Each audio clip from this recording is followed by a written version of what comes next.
The Kappa family, consisting of Guy and Priska, Maddox, age 8, and Trent, age 6, arrive at a posh resort for a family holiday. After settling into their rooms, Trent makes friends with a small boy named Idlib. Together, they ask other resort guests about their names and occupations and play games. Idlib also teaches Trent a secret code for interpreting communications. Guy and Priska talk about how this is merely the final vacation they plan to give the kids before divorcing, which is made worse by the fact that Priska has a stomach tumor. Charles, a middle-aged doctor, is having breakfast with his mother, Agnes, daughter Cara, and younger, vain wife, Crystal. Charles aids a woman named Patricia, who is nearby experiencing an epileptic seizure, while her husband Jar and also tries to assist. Trent also sees Idlib, but the resort manager orders him to leave because they had agreed to hang out again that day. The Kappas enter a van that will take them to a secluded beach together with Charles and his family. A rapper named mid-size sedan real name Brendan Smith, who had previously been spotted with a female friend who had engaged in skinny dipping, is recognized by Maddox there. While the grown-ups relax on the sand, the children play together. The girls discover outdated dolls that other children had left buried in the sand. When Trent comes upon the body of Brendan's companion, who appears to have drowned, he is swimming close to a cave. Brendan is bleeding from the nose and is astounded by the finding as the grown-ups examine the body. Brendan claims that the woman just went for a swim and never returned, but Charles suspects him of foul play. Soon later, Agnes starts having trouble breathing and eventually passes away. Jarin and Patricia also make it to the shore, but the individuals who brought them there have already left. Additionally, strange things begin to happen to the children. The woman Brendan was with has MS, whereas he has hemophilia, which accounts for his ongoing nosebleeds. Brendan explains to the grown-ups. Trent and Maddox, who have suddenly grown into preteens, are discussed by Jarin and Patricia, together with Cara. There are several efforts to leave the beach by passing through the rocks that enclose it from the outside, but every adult who tries to do so feels their heads pounding before they pass out and wind up back on the beach. They also observe odd occurrences, such as Charles stabbing Brendan with a knife and the wound healing very instantly. They soon realize there is something time-related going on the beach when Brendan discovers that the dead body of the woman he was with has already completely disintegrated to nothing but bones within hours. Priska's stomach tumor starts to hurt and upset her all of a sudden. The grown-ups make an effort to assist her, first feeling around for the tumor and estimating its size to be a golf ball. The tumor, which has grown to the size of a melon, is then removed during surgery. Priska's stomach cut heals quickly after the treatment. However, Trent and Cara are now teenagers or young adults after aging up much further. Furthermore, Cara has become 5 months pregnant after what appears to be sex with Trent minutes ago. Despite the grown-ups' fast preparations, the birth only lasts about a minute before the baby passes away from inattention. The other grown-ups start to age more obviously, but Crystal takes it far harder than the others do. Charles starts to go insane from schizophrenia, which makes him kill Brendan by stabbing him. While attempting to devise a different escape route, the others take his weapon away. Jarin tries to swim to get out, knowing they can't get through the rocks. While everything is going on, Trent and Maddox discover an notebook that a previous guest had left behind, in which names and illnesses are listed. They also catch sight of what appear to be individuals watching them from a distance.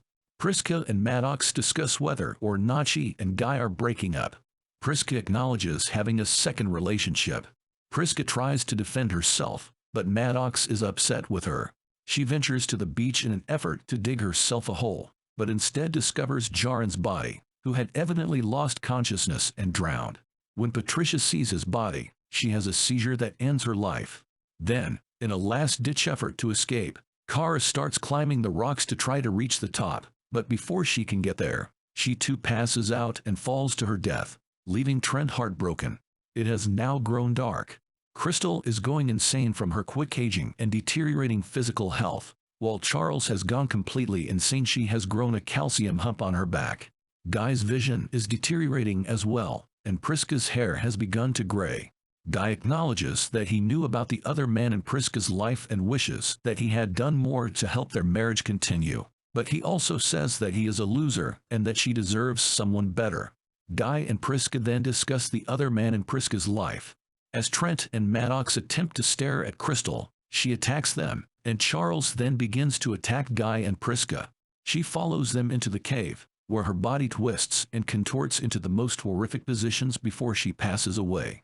Then, after cutting Charles with a rusty knife, Charles dies as a result of an infection that quickly spreads throughout his body. Then, the Kappas congregate by the beach and the campfire. Just before he passes away, the now old Guy, who is having trouble speaking and remembering things, effectively confesses to Priska that he still loves her. Then, after briefly standing up, Priska falls to the ground and passes away next to Guy as the kids grieve for their lost parents. Trent and Maddox are now in their 50s when the morning comes. Idlib gave Trent a code, which he deciphered and discovered to indicate my uncle doesn't like the coral, which Trent then brings up. When the siblings see a coral reef in the area, they understand that it must be their escape route. The coral catches Maddox's shirt as the two swim out there. Theo, who drove the families to the beach in his van, tells his bosses from a cliff that overlooks the beach that no one from Trial 73 has survived when the two don't come back up.